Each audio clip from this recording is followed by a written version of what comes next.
Hey guys, welcome to Desktop Dungeons, a cool little roguelike game I found while surfing the internet. And as I surf a lot of the internet, I find a lot of cool stuff, and I downloaded this, gave it a shot, and 5 hours later I realized I had to go to work. So, that's kind of a good indication that this game is pretty fun. Now, it's not like a Cataclysm roguelite where you're surviving long term. No. Not at all. This game, planned to die immediately.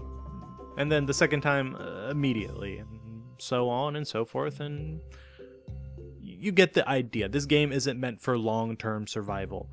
You're lucky if you survive 5 minutes. At first, once you start learning how to play the game, you're good to go. But I love the premise. It was enjoyable. It let me keep just trying over and over. So I figured I would show you guys it. I loved it, and it's the first roguelite that actually grabbed me and kept me entertained. Because I find a lot of the roguelites are very much a big learning curve. Watching Avak, my LP buddy, do Cataclysm, first few episodes I was like, what is going on here? There's a lot of numbers and letters and I got no idea. But digress, let's get back on topic. This is a cool little game. Sit down, you can play like 15 minutes and go, unless you get addicted like I was earlier, and then, hey, that's what you can call out for work for. But let's focus, guys. Come on. I'm trying to talk to you and you guys are distracting me. Here we go. You can pick a race, a class, and a challenge, I guess, would be what you call them. Now, your races, you have 6 races, but it only starts you out with 5. Wait, that would be 7 then, wouldn't it? Oh, yeah, it's 1 o'clock in the morning. But you have a human, an elf, a dwarf, a halfling, and a gnome. Now, with the races, each of them have their own unique ability. And there are items in the dungeon, which I'll show you, which you can sell. And by selling them, humans get attack bonuses, elves get mana bonuses, well, max to their mana, dwarves get health bonuses, halflings get health potions, and gnomes get mana potions. Now, as you already see, each of these are subtly directed to a certain class. You're not going to have a gnome who converts the items to mana potions playing a fighter who doesn't use as many mana potions as, say, a wizard. Again, you can play whatever you want. Sir, if you wish to play a gnome fighter who has 1 eye and a peg leg and a hook, then you know what I say to you? That sounds like an awesome movie and I would watch it. But I digress. We are going to be playing a human today. We're playing a basic human fighter. The most basic of all character development. If you have an RPG, there's always a human fighter, even if it's an alien game. Each of the classes, in fact, also have different abilities. As you see, fighters, thieves, priests, and wizards. Now, I will go over what each of those abilities are once we play them, but as of right now, we're playing just the fighter, and so when we get into the game, I'll show you the fighter's different abilities. So, that's really it. Profile, just your name. The tile set, I haven't really figured out the tile set. I haven't really bothered to, and I'll explain that a little bit when we're winding the level down. And then we have sound. I don't know where the sound is. The sound that's playing background is just something I found online. So, as we have just finished all of this, let's hop right into the game and see what we can show. Alright, here we go. Nice little starting up. Now let's look over here at the top right.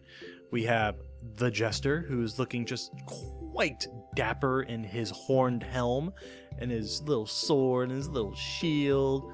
He looks adorable. Now, up here we have our gold. Now, gold actually transfers through dungeon rounds, I guess. Once you die, however much gold your ancestor had is how much you have. The max is, though, 70 gold. So don't try to hoard it over like 50 rounds. It's not going to do you any good. You have your piety, which is the little hands in the praying motion. When we find an altar, we'll talk about that. You have your health potions, your mana potions, your attack damage, your level, health, mana, and your skill slots, which once we find some skills, I will show you what's going on with that. And then you can retire if you really want. Alright, let's look at the map real quick before we start moving around and upsetting people. Now, as you see, there are little demon faces out in the darkness. And I'm trying to hover over them so you can't see the obvious big spaces in there. Now that is your monster sight. It allows you to see any monster in unexplored areas of the dungeon that are your level. There's a 1, a 1, a 1, a 1, and so on and so forth. Now that will change as I'm level 2. Level 2 ones will pop up, level 3, etc., 4, all the way up to 10, even though there is only one level 10 monster in the dungeon. There's a hint. It's the boss. So, at the beginning, really useful because you can kind of make your way over to the big pile of level 1s and get your level up. But after a while, once you've explored pretty much the whole dungeon, the monster sight becomes pretty useless. So what we have here is we have a wizard, or a warlock, and a totally not copyrighted Meat Man. I don't know what you're talking about. He does not look like Meat Boy, or Super Meat Boy. Now, when you hover over them, they kind of give you what they recommend you do or don't do to the monster. As you see, a level 5 compared to a level 1, they estimate I'm dead. But the warlock, they say, 1 hit, you're done. So, let's try it. Bam. We killed him. Now, we did take some damage, though. Damn, 8 out of 10 health. Whew, I don't know if I can do it.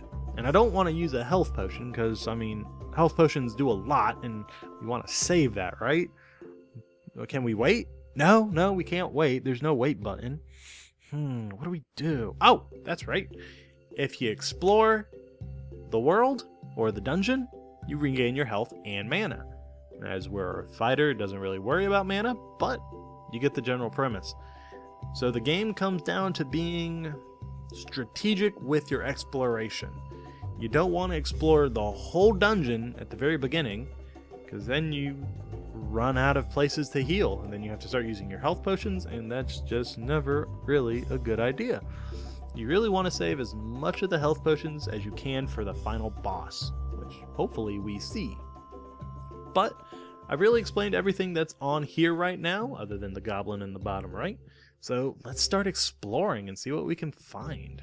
So here we have another goblin, and victory, and he always gets to go first. Bastard. So let's see here. Oh, hey, and we found the boss. Hi, you have something Frank want. Don't worry, Frank good at prying open skull. Frank be kind and eat you quickly. Regards, Frank the zombie. Yes. Our boss today is Frank the level 10 zombie. So we have to explore this dungeon and reach a level that we can compete with him. Now, each of the mob tile sets, Super Meat Boy, the Warlock, the Goblin, the Undead, each have their own special boss, who have their own little special blurb when you find them. So, we will come back, Frank. We don't quite want you to hurt us yet. Okay, something new to explain. Actually, 2 things new to explain. The bottom right item will increase our health by 1. Pretty nice. Now this, the little backpack looking thing, will actually allow you to purchase stuff with the gold you've collected. Now this will sell us a pendant of health for 25. I don't quite know. Oh, it costs 25. Okay, I just realized it. Don't judge me. And it adds 10 to maximum health, which is quite nice. We're only at 11 right now, but we only have 5 gold as well, so that's not going to do us any good. Here we go. Now we have a skill glyph I can show you. I'm a wall. Some of the names for these skills are pretty funny, actually. So, I'm a wall will turn any enemy into stone. Honestly, we're fighters. We don't need all that hocus pocus finger wiggling stuff. So we're gonna go ahead and chuck it. Now check out. Now keep an eye on our attack button over here. Wait. Did it derp? I didn't see it upgrade. Maybe was I not even paying attention? You know what? Don't even judge me, guys. This could be bad. Those are level 3. There's a health potion, a mana potion. Oh, there we go. Okay. Piss off. I'm sorry. That R needs to be an F and it needs to be piss off. Because this guy teleports an enemy to a random point in the dungeon, and piss off as a spell would be freaking brilliant. But we don't really want to. Do we want to show it? Let's show it off. Let's pick it up. Okay, buddy. Get out of here. There we go. As you saw, it pretty much took all our mana, so fairly useless as a spellcaster. Let's head over.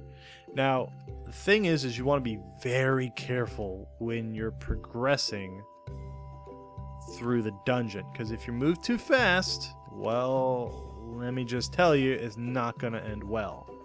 Is there any 2s I can fight? There are not any 2s. Ooh, and leveled up though, so that's nice. There we go. As you see, I'm trying to avoid exploring stuff that I know doesn't have anything I can fight, because by not exploring that over there, I'm keeping a large chunk of health restoring, and that is really useful towards the end when you want to go full health against the boss. Now, right here, we have a altar, which I will go over. Now, this is a god Mysteria Anor. A pale blue altar shimmers into view. This is the holy ground of Mysteria Anor, patron deity of everything arcane. Her magical power has shattered her mind. She is capable of great violence, yet also strongly mourns violent behavior. Followers walk an uneasy path. Now see, she is a mage god, and as such, she's probably not a fan of the Jester. You can worship, but it will set your base damage to 1. I want you to look at something. My base damage is 15. It will put it to 1. I will be dead. So we will not be using her. But she does give certain boons or upgrades to mages. Increase maximum mana by 15. Doubles the piety bonus of spellcasting, which we'll get into how you gain piety in a second. Flames, increase damage, and then weakening all monster magic resistance to 0. So as you see, she is a pure mage god. We follow her as a fighter, we're screwed. Now, piety is gained in different ways by different gods. As you see, Mysteria Anor, she likes it when you cast spells, and you'll get piety every time you do that. As a fighter, we don't ever cast spells, so it would be fairly useless for us. Alright, let's go down this way. Hopefully we can find the Earth Mother. Oh, this is not a good setup for us. I think we're probably... we may be dead. We may be dead before this even starts. You come across an overgrown altar dedicated to the Earth Mother, goddess of plants and nature. She appreciates condemning evildoers to the stone and earth, but reacts swiftly to crimes against nature. So, if you worship, you get I'm a wall glyph, if it doesn't already exist. And then you get different things. Once we start using her, I'll show off all the boons, but right now, we're not going to take her up on that offer. Yeah, level 9's not going to do us any good. This may be a short... I'm only a level 3, and the only things around me are level 5 and level 4. This is not going to end well. Okay. Nope, still level 3. Well, we're going to go as far and as long as possible. Alright, we're safe. Okay, let's take a potion. And I'm level 4. Again, that's not going to do me much good, as the closest enemies are 5 and 6. Well, let's do it. Oh yeah, we're pretty much dead, guys. But this is one of the things I love about this game. Even though I'm dead now, let's just... Oh, and still dead. By the way, that last thing was his pit dog ability. First time he dies, he survives with 1 health. So that's pretty nice to keep and use with the boss. But as I couldn't progress any further in here, there was no point. So, I'm dead. Poor Jester. He didn't even get past level 3. That's... Poor guy. Let's take a moment. Just bow your heads, guys, and just... Alright, moving on.